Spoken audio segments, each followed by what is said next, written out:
오늘 이제 지난주에 이어서 이제 성막 세우기의 이제 말씀 두 번째 시간입니다. 근데 오늘 말씀은 좀 우리가 어떻게 보면 좀 이어지는 말씀들이기 때문에 오늘 말씀은 이제 36장에서 39장까지를 한꺼번에 보려고 합니다. 엄청난 양인데 그래도 방법을 제가 하나 찾았어요.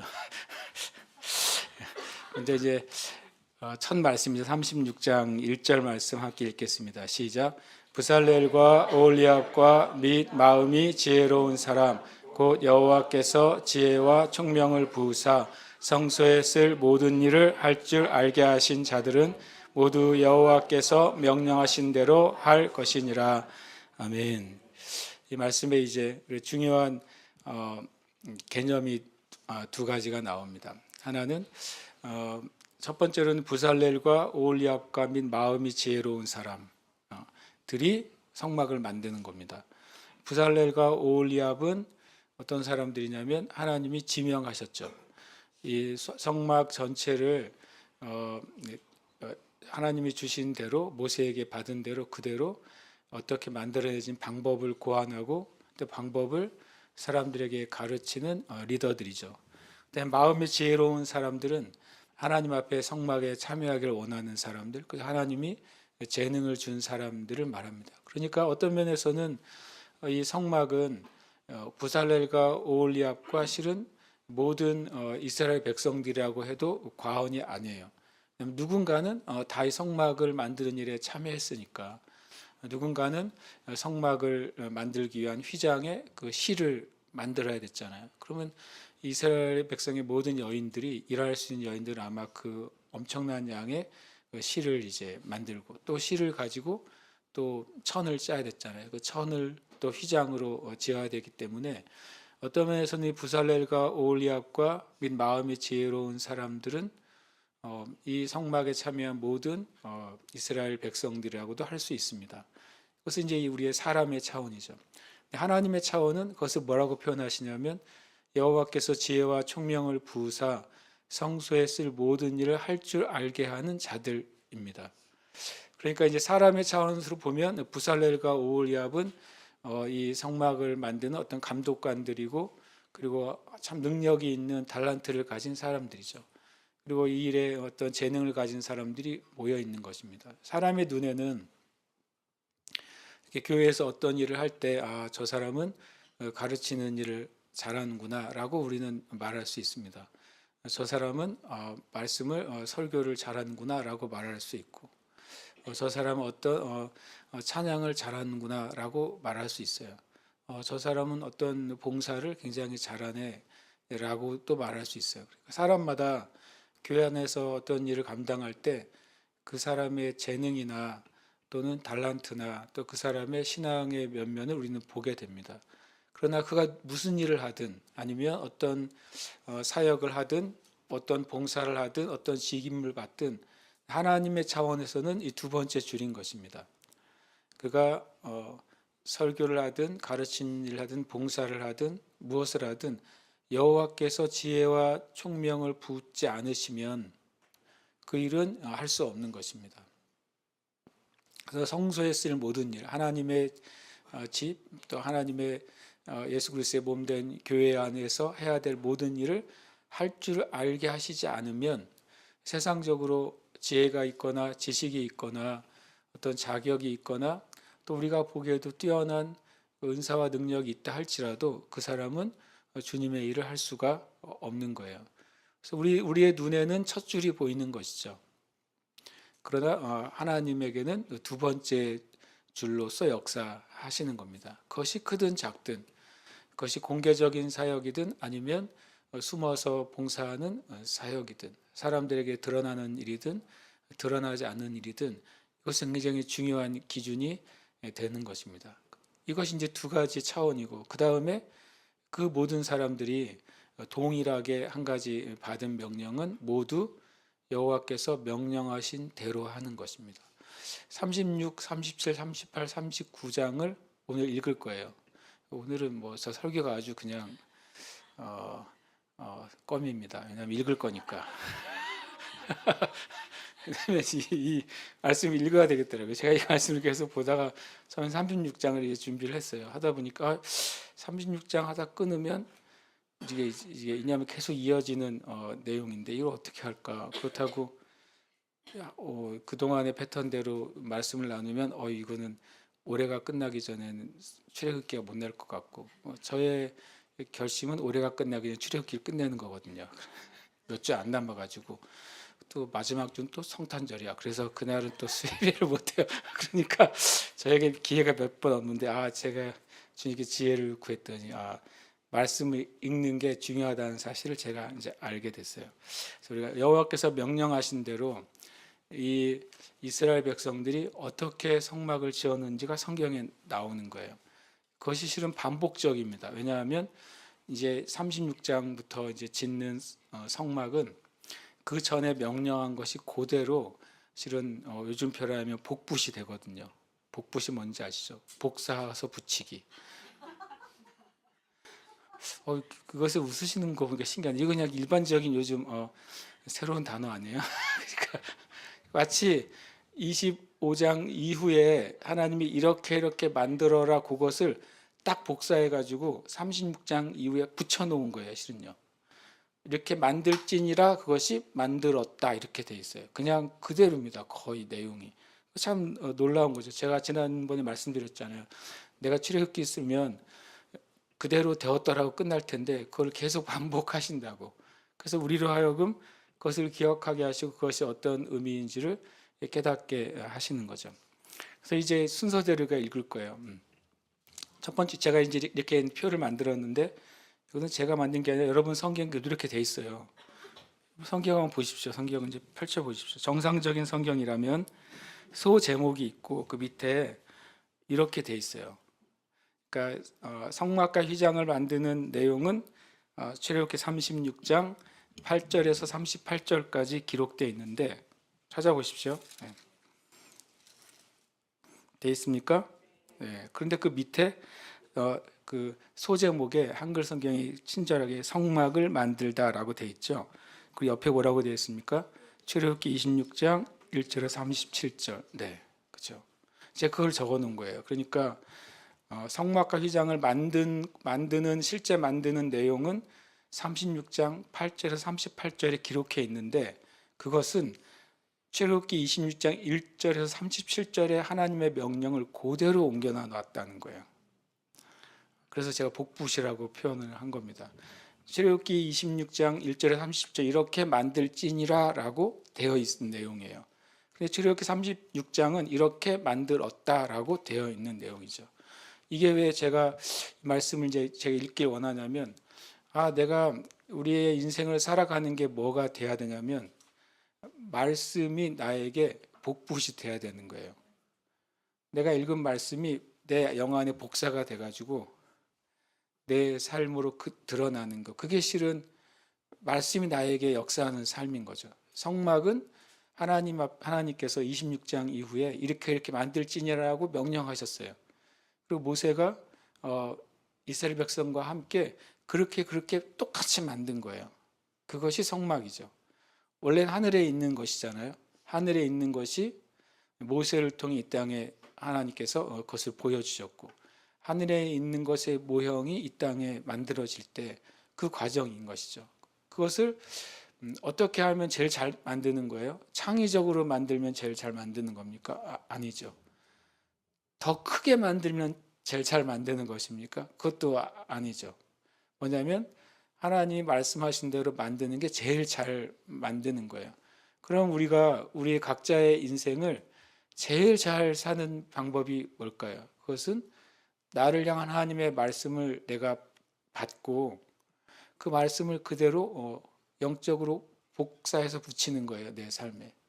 하나님이 넌 이렇게 말해라 라고 말씀하신 말씀을 내가 봤으면 내 입에 그 말씀을 복사해서 붙여놓는 거죠. 그 내 말은 그 말씀을 말하는 거예요. 그게 제일 잘 말하는 거고 제일 잘 사는 거고 제일 온전한 열매를 맺는 길이에요. 제가 성막에 대해서 계속 공부하면서 여러 가지 이제 학문적인, 논리적인 또 영적인 많은 이해와 해석과 강의들이 있는데 저는 그냥 이게 은혜가 됐어요. 그냥 우리 성도님들에게도 그거를 알려주는 게 어떤 내용들을 정리하고 알려주는 게 좋은 것이냐. 그러다 보니까 그런 거는 내가 말 안 해도 요즘 시대에는 찾으면 다 나와요. 그러잖아요. 그러면 주님이 나를 통해 나누고 싶어 하신 은혜가 뭐냐 봤더니 바로 이겁니다. 그래서 우리가 한번 이제 위아래를 다 읽지는 않을 거고 이 위에 있는 말씀을 읽을 거예요. 성막과 휘장이 어떻게 만들어졌는지. 그 전에 우리가 이제 오늘은 성경을 읽는 겁니다. 아주 좋습니다. 제가 이제 여러분한테 교독할 겁니다. 먼저 우리가 1절을 읽었으니까 8절이 시작되기 전까지 1절에서 7절까지입니다.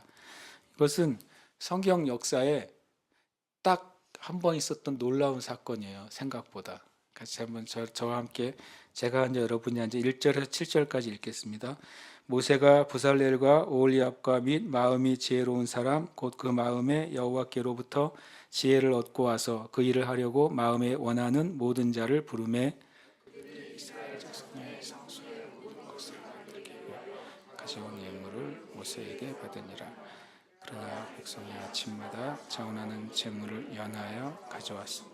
성소의 모든 일을 하는 지혜로운 자들이 각기 하는 일을 중지하고 와서 모세에게 말하여 이르되 백성이 너무 많이 가져오므로 여호와께서 명령하신 일에 쓰기에 합니다. 모세가 명령을 내리매 그들이 진중에 공포하여 이르되 남녀를 막론하고 성소에 드릴 예물을 다시 만들지 말라 하며 백성이 가져오기를 그치니 이는 재료가 모든 일을 하기에 넉넉하여 남음이 있었더라. 아멘. 제가 생각했어요. 교회 건축을 하는 목사님들이 제일 좋아하는 문장이 아닐까.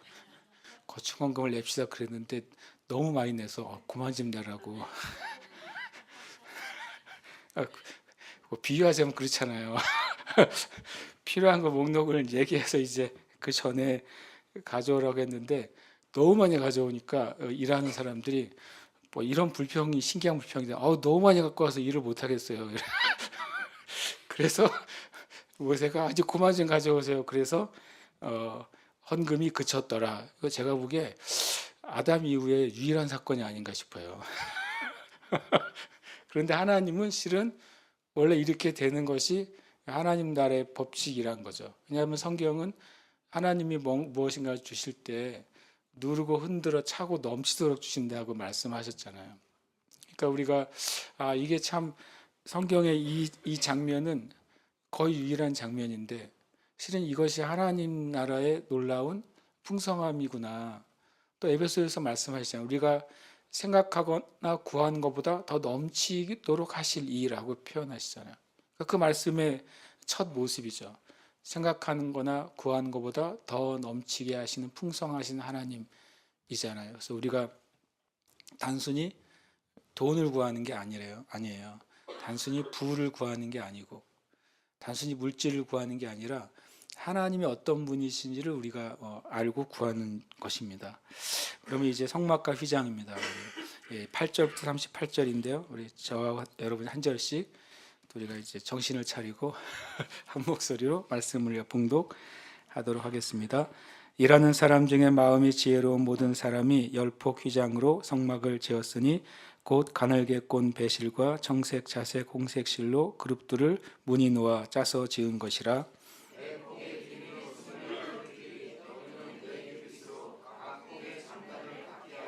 그 다섯 폭을 서로 연결하며 또 그 다섯 폭을 서로 연결하고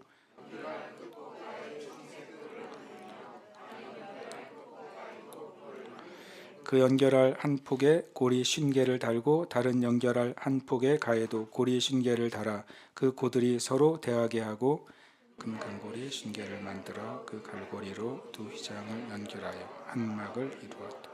그 성막을 덮는 막 곧 휘장을 염소털로 만들되 11폭을 만들었으니 각 폭의 길이는 30규빗 너비는 4규빗으로 11폭의 장단을 갖게 그 휘장 5폭을 서로 연결하며 또 6폭을 서로 연결하고 연결한 그 폭가에 고리 50개를 달며 다른 그 폭가에도 고리 50개 놋 갈고리 50개를 만들어 그 휘장을 연결하여 한 막이 되게 하고 붉은 물 들인 순양의 가죽으로 크게 덮개를 만들고 해달의 가죽으로 그 윗덮개를 만들었다.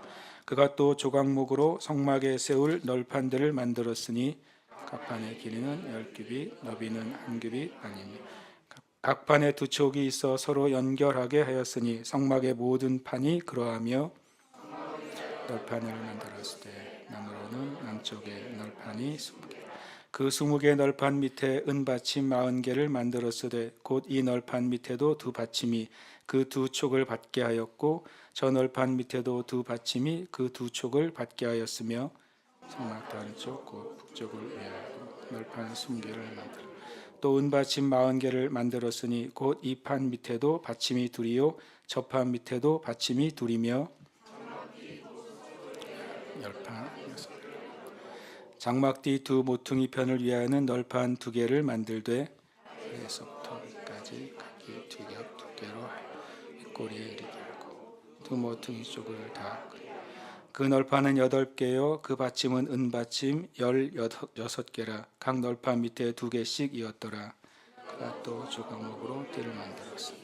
그 성막 이쪽 널판을 위하여 5개 성막 저쪽 널판을 위하여 5개요 성막 뒤 그 서쪽 널판을 위하여 5개며 그 중간대를 만들되 널판 중간 이 끝에서 미치게 하였으니 그 널판들을 금으로 싸고 그 널판의 띠를 꿰 금고리를 만들고 그 띠도 금으로 쌌더라. 자색 홍색 실과 강배 꼰 배실로 휘장을 짜고 그 위에 그룹들을 정교하게 수놓고 조각목으로 네 기둥을 만들어 금으로 쌌으며 그 갈고리는 금으로 기둥의 네 받침은 은으로 부어 만들었으며 청색 자색 홍색 실 강배 꼰 배실로 수놓아 장문 함께 읽습니다. 휘장문의 기둥 5과 그 갈고리를 만들고 기둥머리와 그 가름대를 금으로 쌌으며 그 5 받침은 노시었더라. 아멘. 처음에 우리 성막은 성막의 그 지붕을 얻는 그것이 몇 겹이죠? 4겹입니다. 4겹이 놓여지는 것을 말씀하셨고 그 다음에 이제 성막들을 둘러싸고 있는 널판을 만들었던 것을 이제 말씀하고 있습니다. 얘는 꺼져 있는 거죠. 그렇죠. 네. 그 다음에 이제 성막 다음에 이제 궤와 속죄소입니다. 궤는 법궤이죠. 그런데 여기 이제 궤라고 표현돼서 제가 그냥 궤라고 말했고 그 다음에 그 궤를 덮는 뚜껑이 뭐라고요? 속죄소입니다. 그래서 법궤는 일반적으로 법궤를 말할 때 궤와 속죄소를 합해서 그냥 법궤라고 부르게 됩니다. 그러나 정확하게는 궤를 만들었고 그 궤가 마치 이제 위에가 열려 있는 사과 상자 같은 거라고 말씀드렸잖아요. 그 위에 그 궤를 덮는 뚜껑이 이제 우리가 속죄소 또는 시운자라고 부르는 것이죠. 그래서 우리가 이 대제사장이 1년에 한 번 대속죄일 날 피를 가지고 들어가서 뿌리는 장소가 이 속죄소에 뿌리는 것이죠. 속죄소는 아마 성경에 보면 그거를 뭐 다른 분향단이나 그런 것처럼 이렇게 정리하라는 말이 없기 때문에 계속 피가 뿌려지고 다음에 또 뿌려지고 또 다음에 뿌려지고 그랬을 거라고 보여져요. 근데 그 속죄소가 분명히 금으로 만들었지만 이제 광야 생활 40년 동안 계속 뿌렸을 때니까 금은 보이지 않았을 것 같고 이제 피가 오래되면 이제 거의 검은색이 돼 버리잖아요. 그래서 이제 속죄소가 검붉은 빛으로 되어 있지 않았을까라는 생각이 듭니다. 어쨌든 우리 이제 궤와 속죄소 37장 1절에서 9절까지입니다. 제가 먼저 읽겠습니다. 부살렐이 조각목으로 궤를 만들었으니 길이가 2규빗 반, 너비가 1규빗 반, 높이가 1규빗 반이며 순금으로 안팎을 싸고 이쪽 가장자리로 돌아 금태를 만들었습니다. 금고리 넷을 부어 만들어 네 발에 달았으니 곧 이쪽에 2고리요 저쪽에 2고리이며 그 채를 궤 양쪽 고리에 꿰어 궤를 매게 하였으며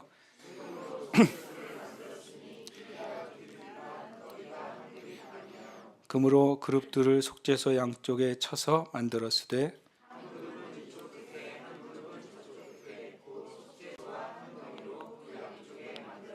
함께 읽겠습니다.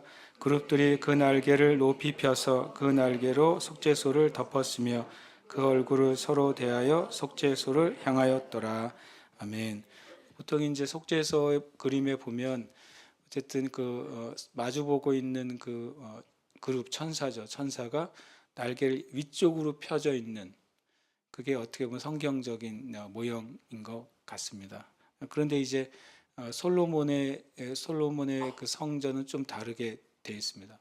어떻게 보면 이제 가만히 보면 솔로몬이 이 성막을 정말 엄청나게 크게 확장한 형태로 만들었다는 걸 알 수 있고, 또 여기서 보면은 분명히 이 5절에 보면 꾀를 그 채를 궤 양쪽 고리에 끼어 궤를 매게 하였으며, 그래서 이 속죄소는 이 궤는 사람이 어깨로 매도록 처음에 디자인이 됐습니다.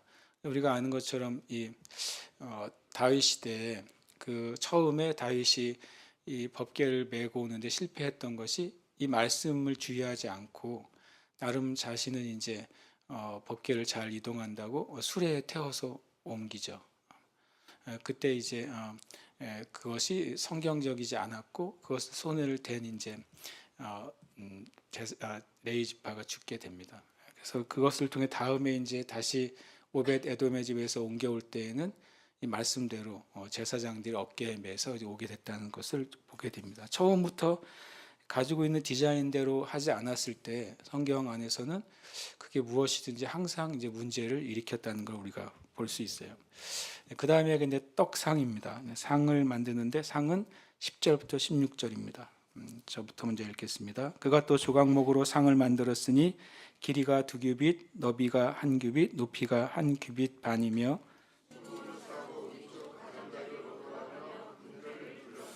그 주위에 손바닥 넓이만한 턱을 만들고 그 턱 주위에 금으로 태를 만들었고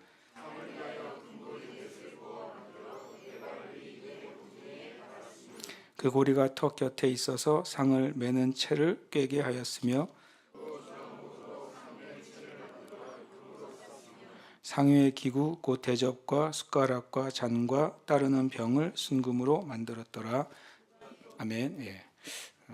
여기서 보면 이제 이 상은 떡상이라고 제가 해놨잖아요. 떡을 매주 안식일에 새롭게 구워서 이제 그 떡상에 12지파를 의미하는 12개의 큰 떡을 이제 거기에 더운 떡을 올리죠. 그리고 그 더운 떡을 이제 올렸다가 다음 안식일에 새 떡으로 갈면서 그 식은 떡을 제사장 지파가 먹었다 그랬잖아요.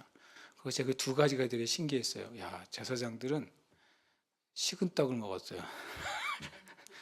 두 번째 제가 신기한 건 그 일주일이 지났는데 떡이 안 상한 게 더 신기했어요. 그러니까 저는 제사장들은 그 신기한 떡을 먹는 거잖아요.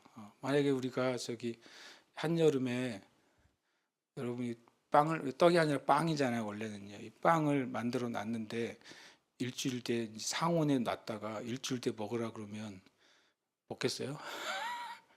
제사장들이 그 떡을 먹으면서 어떤 마음을 가졌을지 여러 가지를 생각해 이제 보게 되죠. 그 떡을 다윗과 다윗이 함께한 사람들이 실은 먹게 되죠. 원래는 제사장들만 먹어야 되는 떡인데 그것을 먹게 됩니다. 그다음에 떡상을 했으니까 이제는 등잔대입니다. 37장 17절에서 24절까지 저를 잘 보셔야 됩니다. 저부터 읽겠습니다. 그가 또 순금으로 등잔대를 만들되 그것을 쳐서 만들었으니 그 밑판과 줄기와 잔과 꽃받침과 꽃이 그것과 한 덩이로 되었고 그 젖에서 나왔으니 그 등잔대 세 가지는 저쪽에서 나왔고 등잔대 세 가지는 이쪽에서 나왔습니다. 이쪽 가지에 살구꽃 형상의 잔셋과 꽃받침과 꽃이 있고 저쪽 가지에 살구꽃 형상의 잔셋과 꽃받침과 꽃이 있어 등잔대에서 나온 가지 여섯이 그러하며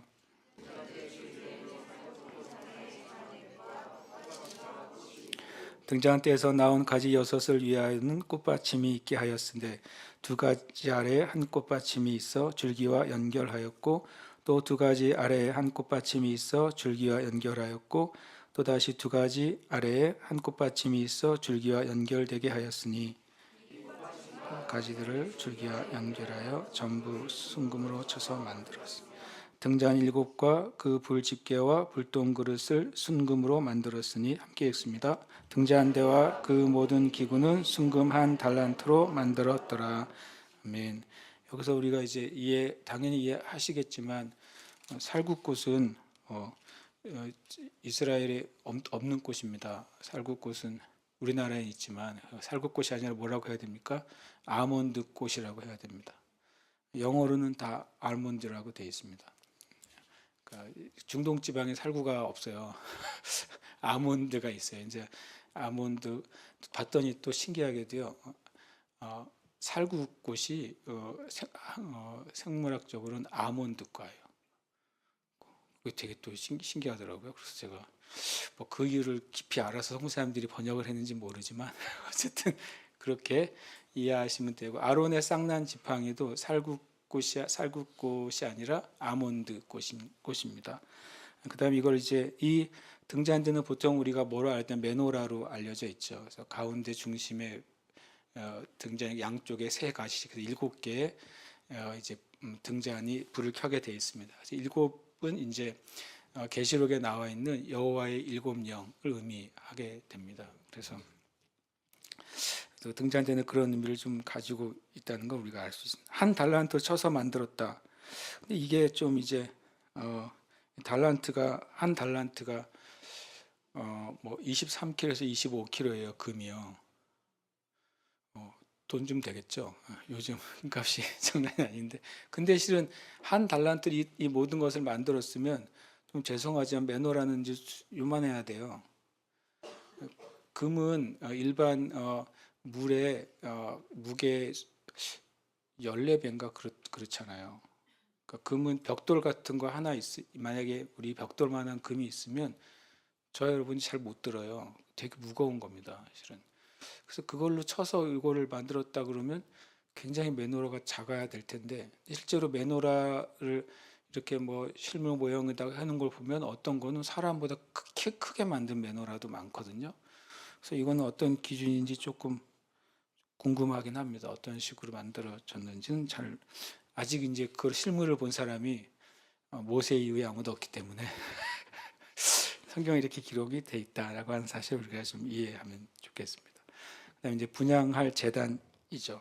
분향할 제단 25절부터 29절입니다. 저부터 읽겠습니다. 그가 또 조각목으로 분향할 제단을 만들었으니 길이는 한 규빗이요 너비도 한 규빗이라 네모가 반듯하고 높이는 2규빗이며 그 뿔들이 제단과 연결되었으며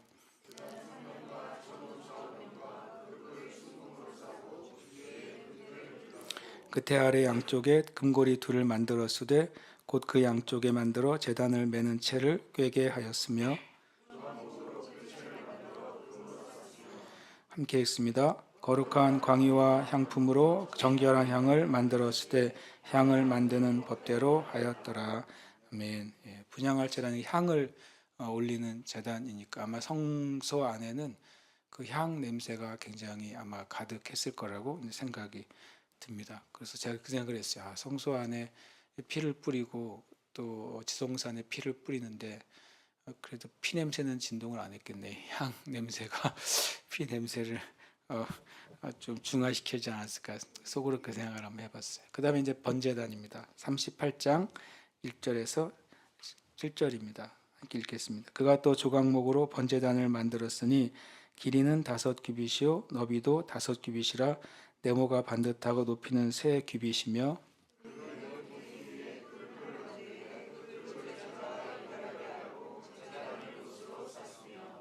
제단의 모든 기구 곧 통과 부삽과 대야와 고기 갈고리와 불 옮기는 그릇을 다 노수로 만들고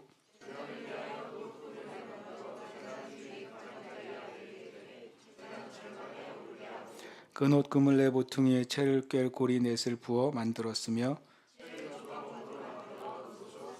제단 양쪽 고리에 그 채를 꿰어 매게 하였으며 제단은 널판으로 속이 비게 만들었더라. 아멘. 37장과 38장 차이가 뭘까요?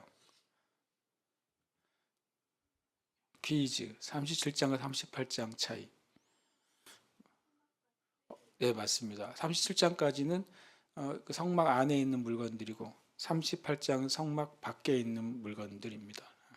근데 여기 뜰 앞에 있는 거죠. 뜰에 번제단이 있고 물두멍이 있고 또 울타리가 있고 이렇게 되는 겁니다. 그러니까 성경은 이 성막 만들 때도 맨 중심부에서부터 만들어서 점점점 바깥으로 가게 돼 있는 겁니다. 그런 식으로 이제 설명이 돼 있고 그렇게 또 실제로 만들었어요. 네. 그 다음에 이제 물두멍이죠. 물두멍이 뭐냐? 그러면 뭐 큰 대야라고 생각하시면 됩니다. 큰 대야, 노수로 만든 엄청나게 큰 대야다. 그래서 제사장들이 손과 발을 씻고 뭐 하나님 앞에 나아간 자기를 영적으로나 이제 또 실제적으로 정결케 하기 위한 것이 물두멍이죠. 8절 한 절인가 같이 읽겠습니다. 그가 노수로 물두멍을 만들고 그 받침도 노수로 하였으니 곧 회막문에서 수종드는 여인들의 거울로 만들었더라. 아멘. 그다음에 성막들과 포장입니다. 뭐 우리 작은 소제목에는 울타리라고 되어 있는데 이 말씀 안에는 포장이라는 단어를 써서요. 제가 포장이라고 했습니다. 9절부터 20절입니다. 읽겠습니다. 그가 또 뜰을 만들었으니 나무로 뜰의 남쪽에는 세마포 포장이 100규빗이라.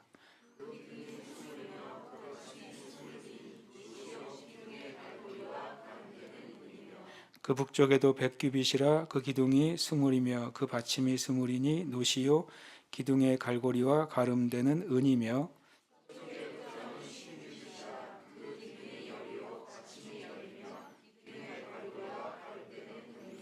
동으로 동쪽에도 50규빗이라.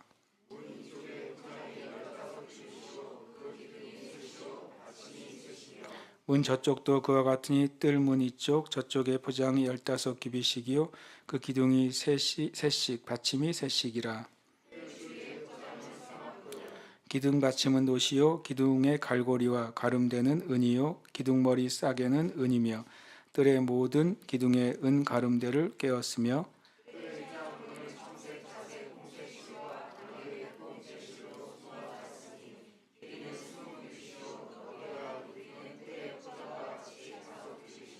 그 기둥은 넷인데 그 받침 넷은 노시요 그 갈고리는 은이요 그 머리 싸개와 가름대도 은이며 성막 말뚝과 뜰 주위의 말뚝은 모두 노시더라. 아멘. 이게 가로 세로가 이제 직사각형인데 가로가 몇이라고요? 100규빗, 세로가 50규빗 이렇게 돼 있잖아요. 그러면 성막 전체 외관에서 보는 길이는 가로가 50m 정도, 세로가 25m 정도라고 보시면 됩니다. 꼭 딱 맞지는 않지만 규빗을 한 절반 정도 보면 되고 1규빗을 45cm에서 한 50cm 사이로 보니까 만약에 100규빗이면 절반이 조금 안 되는 거겠죠. 45m에서 50m 정도 사이. 이제 50규빗이면 25m니까 20에서 25m 사이. 좀 규빗이 시대마다 조금씩 재는 재는 길이가 좀 달랐어요. 규빗의 기준이 뭐라고 말씀드렸죠? 팔꿈치에서 가운데 손가락까지 길이가 한 규빗이에요. 그러니까 그 당시에 이제 리더의 상태에 따라서 몇 cm 차이가 날 수 있는 것이죠. 그 상태로 보면 어쨌든 그래서 45에서 50으로 보통 봅니다. 그다음에 제사장의 옷이에요. 그 전에 이제 성막재료의 물자 목록이 나오는데요. 그건 한번 38장 21절에서 31절까지가 이제 그때 들어간 물자들 목록이 있습니다. 거기 이제 저부터 읽겠습니다. 성막과 증거막을 위하여 레위 사람이 쓴 재료의 목록은 제사장 아론의 아들 이다말이 모세의 명령대로 계산하였으며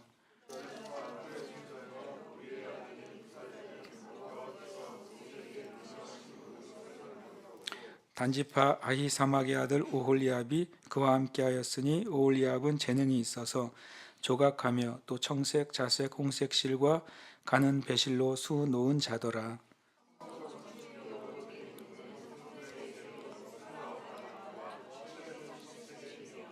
계수된 회중이 드린 은은 성소의 세겔로 100달란트와 1775 세겔이니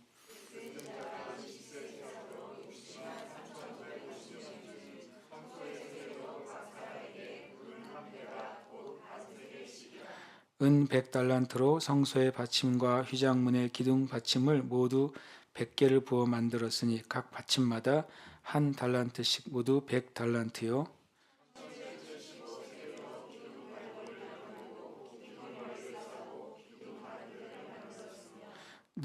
드린 놋은 70달란트와 2,400세겔이라.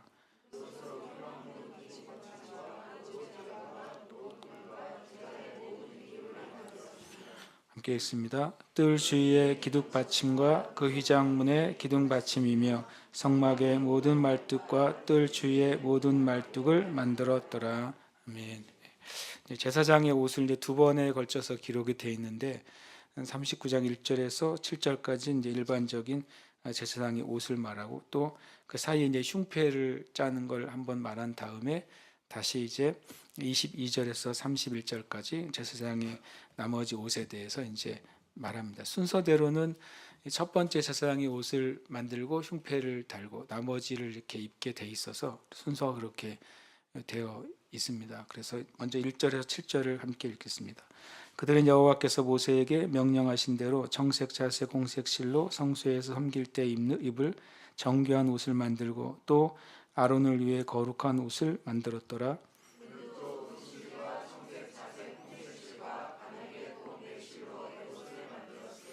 금을 얇게 쳐서 우려서 실을 만들어 청색 자색 홍색 실과 가는 배실에 섞어 정교하게 짜고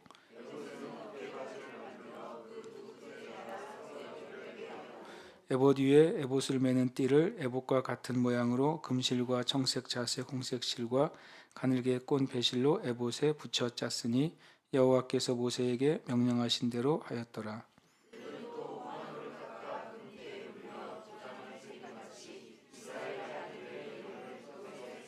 함께 읽습니다. 에봇 어깨바지에 달아 이스라엘 아들들을 기념하는 보석을 삼았으니 여호와께서 모세에게 명령하신 대로 하였더라. 한 번 더 이제 22절에서 31절까지 그것도 읽겠습니다. 그가 에봇 받침 긴 옷을 전부 청색으로 짜서 만들되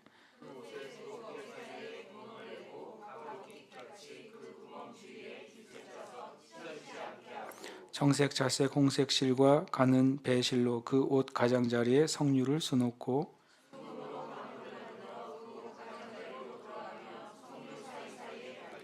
방울과 성류를 서로 간격을 두고 번갈아 그 옷 가장자리로 돌아가며 달았으니 여호와께서 모세에게 명령하신 대로 하였더라.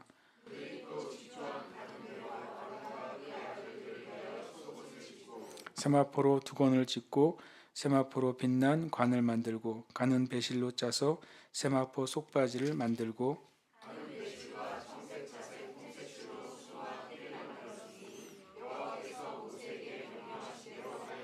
그들이 또 순금으로 거룩한 패를 만들고 도장을 새김같이 그 위에 여호와께 성결이라 새기고 그 패를 청색끈으로 관 전면에 달았으니 여호와께서 모세에게 명령하신 대로 하였더라. 아멘. 그 다음에 이제 마지막으로 이제 흉패입니다. 흉패는 39장 8절에서 21절까지 되어 있습니다. 흉패를 제가 읽겠습니다. 그가 또 흉패를 정교하게 짜되 에봇과 같은 모양으로 금실과 청색, 자색, 홍색 실과 가늘게 꼰 배실로 하였으니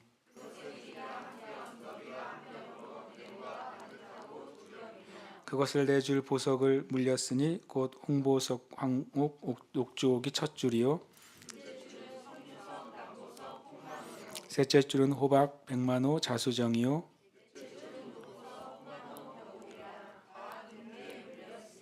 이 보석들은 이스라엘의 아들들의 이름 곧 그들의 이름대로 12이라 도장을 새김같이 그 12지파의 각 이름을 새겼으며 또 금태 둘과 금고리 둘을 만들어 그 두 고리에 흉패 두 끝에 달고 그 따은 두 사슬의 다른 두 끝을 에봇 앞 두 어깨바지의 금태에 매고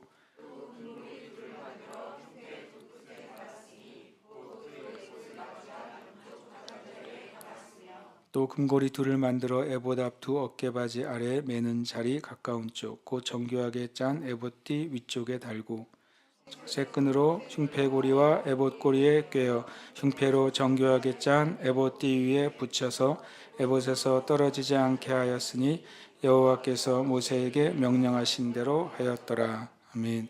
제사장의 흉패 그 12지파의 이름이 새겨진 보석이 이제 달려 있는 흉패를 가지고 나감으로써 대제사장이 이스라엘 백성 전체를 하나님 앞에 이제 가지고 간 것이죠. 그리고 속죄함을 받았을 때 그 12지파에 대한 죄가 속죄된 것입니다.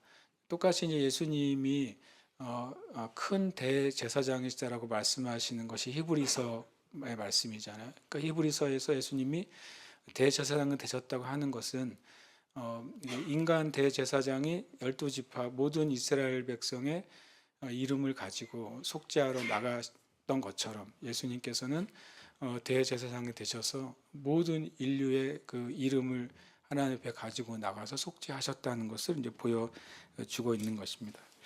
자, 우리 이제 39장까지 다 읽었으니 40장만 남았네요. 주님께 감사합니다. 하여튼. 그리고 마지막 마무리를 보면 이제 32절이 이렇게 되어 있습니다. 30절 같이 읽어볼까요? 시작. 이스라엘 자손이 이와 같이 성막 곧 회막의 모든 역사를 마치되 여호와께서 모세에게 명령하신 대로 다 행하고 그들이 성막을 모세에게로 가져왔으니 이거만 보시면 재밌잖아요. 성막을 모세에게로 뭐라고요? 가져왔다는 표현을 씁니다.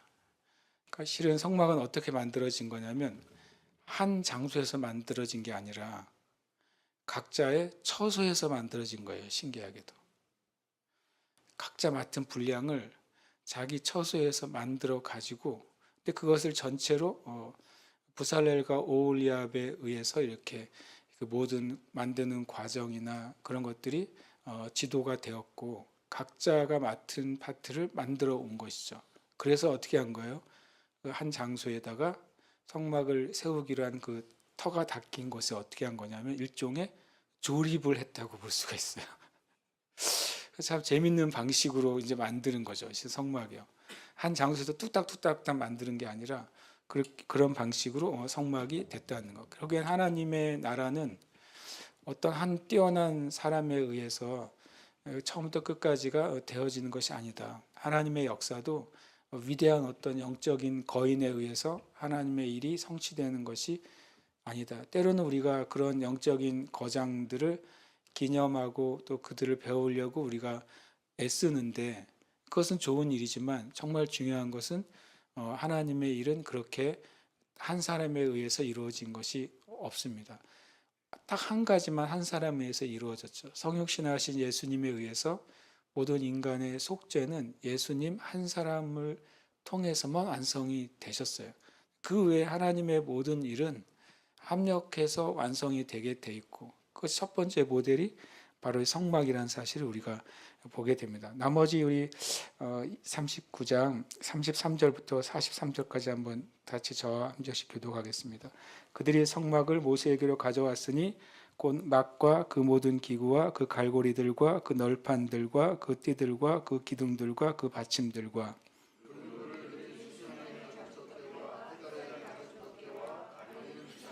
증거계와 그 채들과 속죄소와 순금 등잔대와 그 잔 곧 버려놓는 등잔대와 그 모든 기구와 등유와 놋제단과 그 놋 그물과 그 채들과 그 모든 기구와 물두멍과 그 받침과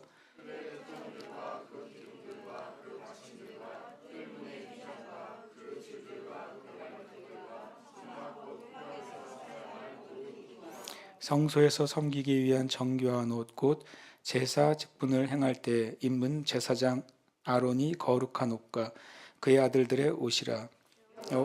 모세에게 명령하시니 함께 읽습니다. 모세가 그 마친 모든 것을 본즉 여호와께서 명령하신 대로 되었으므로 모세가 그들에게 축복하였더라. 아멘.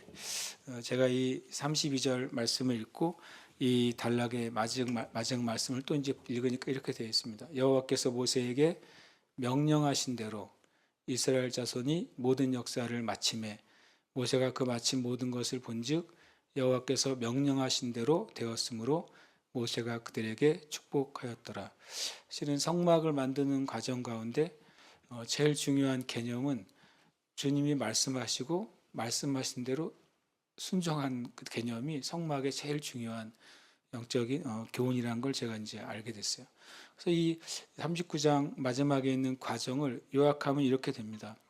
처음에 부살렐과 오홀리압과 그 모든 지혜로운 사람들이 모두 여호와께서 명령하신 대로 할 것이라라고 이제 명령이 주어지죠. 36장 1절에. 그리고 39장 30절 33절에 이스라엘 자손이 이와 같이 여호와께서 모세에게 명령하신 대로 다 행했다고 돼 있어요. 그것을 가지고 모세에게 가지고 왔더니 모세가 이제 검사를 하죠. 그 다음에 뭐라고 말합니까? 모든 것을 본즉 여호와께서 명령하신 대로 되었기 때문에 무엇가 되시죠? 축복이 됐다는 거예요.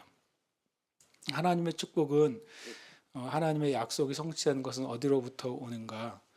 여호와께서 명령하신 대로 행하는 것으로부터 오는 것입니다. 실은 여호와께서 명령하신 대로 행하는 것을 다른 말로 하면 뭡니까? 신약의 개념으로는 믿음으로 행하는 겁니다. 믿음은 말씀으로부터 오니까요. 믿음은 하나님의 말씀으로부터 오잖아요. 그러면 믿음대로 행하는 것은 뭘 따라 행하는 것입니까? 말씀을 따라 행하는 것이죠. 그것이 성막의 정신이고 또 성경의 정신이고 믿는 자의 삶의 정신이에요. 하나님이 말씀하신 것을 믿고 말씀하신 대로 행하는 것이죠. 그럼 거기에 뭐가 있냐면 축복이 있어요. 축복은 하나님이 약속하신 것이 성취되는 게 축복입니다. 하나님은 하나님이 약속하지 않는 것을 주시는 일이 없습니다. 그렇죠? 하나님이 약속하지도 않고 주시면 우리가 기도할 때 확신을 가지고 기도할 수가 없어요. 내가 기도하면 뭐가 떨어질지 모르는 거죠. 그렇잖아요. 나는 쇠도끼가 빠졌는데 금도끼를 받을 수 있고 은도끼를 받을 수 있고 못 받을 수 있으면 안 되잖아요. 하나님은 그런 분이 아니란 말이에요. 하나님은 말씀하신 것을 이루시고 약속하신 것을 이루시는데 그 조건은 명확한 것이죠. 말씀하신 대로 행할 때, 믿음으로 행할 때 그것은 성취되는 것입니다. 그래서 우리의 삶에는 그래서 믿음으로 사는 게 성경의 유일하고 온전한 모델이다라고 하는 줄 믿습니다. 함께 시간 좀 기도하겠는데요. 말씀 한 가지 우리가 읽고 기도하고 싶습니다. 함께 읽겠습니다. 내가 교회의 일꾼 된 것은 하나님이 너희를 위하여 내게 주신 직분을 따라 하나님의 말씀을 이루려 함이니라. 아멘. 제가 이 말씀을 자꾸 너무나 뭐라 그럴까요? 말씀에 그래 이 말씀이지라는 생각이 들었어요. 그러니까 출애굽기 성막을 이제 쭉 읽으면서 주님 이 성막을 제가 묵상하고 말씀대로 행할 때 그것이 이스라엘 백성에게 축복이 됐구나. 우리가 성막 짓기 전에 상황을 알잖아요. 그들이 우상을 만들어 놓고 우상을 숭배하고 하나님을 엄청 무시했다가 3천 명의 동족이 죄의 값으로 심판을 받는 것을 보았잖아요. 그 뒤로 성막을 짓게 됩니다. 그들이 실은 저주 가운데 있었다가 성막을 하나님의 명령대로 지은 것으로 뭐가 주어지냐면 축복이 주어졌다고 성경은 말씀해요. 그러면 저주가 복이 된 것이죠. 하나님의 말씀대로 행했을 때 저주가 복이 됐고 그들이 주님 말씀대로 이루어졌을 때 주님의 그들이 행한 것이 주님 앞에서 기억되지 않고 축복으로 그들이 기억됐다는 사실을 우리가 봅니다. 사도 바울이 그렇게 말합니다. 바로 24절에는 내 육체의 그리스도의 남은 고난을 교회를 위해서 내가 채우겠다 그렇게 말합니다. 그러고서 뭐라고 표현하면 내가 교회의 일꾼 된 것은 내가 교회의 일꾼으로 부름 받았다. 사도가 어떤 사람들을 위해 군림하거나 또 권세를 행사하기 위해서 부름 받은 게 아니라 교회의 일꾼이었다고 정직하게 말합니다. 사도가 교회 위에 있지 않았어요. 사도는 교회의 일꾼입니다. 교회는 예수님의 몸이니까 어느 누구도 교회 위에 존재할 수는 없는 거예요. 왜냐하면 교회는 예수님의 몸이니까 이 땅에 존재하는 어떤 종류의 사역자나 어떤 직임이나 어떤 직분이라 할지라도 교회 위에 존재할 수는 없어요. 왜냐하면 교회는 예수님의 몸이고 교회의 머리는 예수님 한 분밖에 없으니까. 그러니까 어떤 종류의 직분과 사역도 교회에 일꾼인 것입니다. 사도 바울은 분명히 자기 자신의 위치를 그렇게 말합니다. 그런데 교회 일꾼이면서 자기에게 직분이 주어졌잖아요. 사도란 직분은 무엇을 위한 것이냐면 너희를 위한 것이라고 말합니다. 교회의 모든 직분도 주님의 몸된 교회를 위한 거였어요.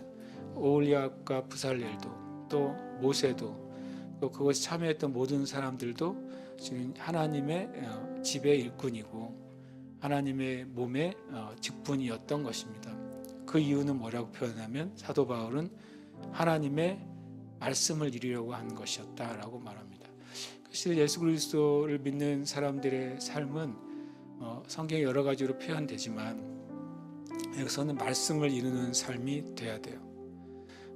모든 성경의 말씀을 이루는 삶뿐만 아니라 하나님이 각자에게 주신 부르심의 말씀을 이루는 삶이 돼야 됩니다.